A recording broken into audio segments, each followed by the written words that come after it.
ఎక్కడైతే హైందవ శంకారం కార్యక్రమం జరగబోతుందో ఆ సైట్ దగ్గరికి వచ్చాం. ఒకసారి చూడండి, ఆ వైపున సుమారుగా 65 ఎకరాల్లో స్థలాన్ని ఇక్కడ కేటాయించాం. 65 ఎకరాల్లో సభాస్థలి కానీ లేకపోతే ఇక్కడ పార్కింగ్ కానీ ఏర్పాటు చేశాం. ఆ వైపున వెళ్ళారు. ఈ వైపున ఎయిర్పోర్ట్కు దగ్గరగా ఇంతకుముందు ముఖ్యమంత్రి చంద్రబాబు నాయుడు గారు ప్రమాణ స్వీకారం చేసినటువంటి జాగా ఆ వైపునే అక్కడ అపార్ట్మెంట్ కనపడుతున్నాయి కదా, అక్కడ రాత్రి పగలు ఈ చదువు చేయడం కానీ మిగతా కార్యక్రమాలు నిర్విఘ్నంగా ఇక్కడ జరుగుతూ ఉన్నాయి. దాంతో పాటుగా విశ్వ హిందూ పరిషత్కి సంబంధించిన సెక్రటరీ రాజు గారు కూడా ఈరోజు ఉన్నారు. మేమంతా ఇక్కడ పర్యవేక్షిస్తున్నాం. అలాగే వెంకటేశ్వరనారాయణ గారు జనరల్ సెక్రటరీ బీజేపీ గారు ఉన్నారు. అలాగే ప్రాణేష్ గారు ఉన్నారు.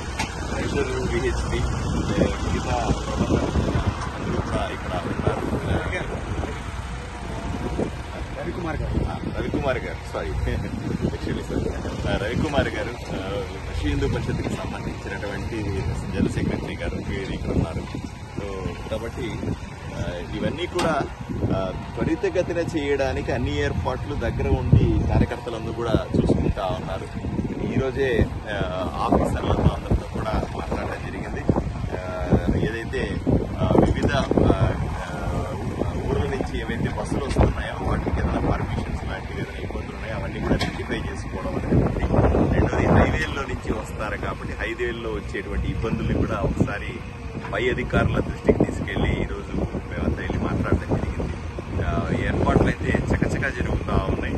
5వ తారీఖున సుమారుగా ఈ 65 ఎకరాల్లో 2 లక్షలకు మించి జనాలు పెద్ద ఎత్తున వస్తారని అంచనాలున్నాయి.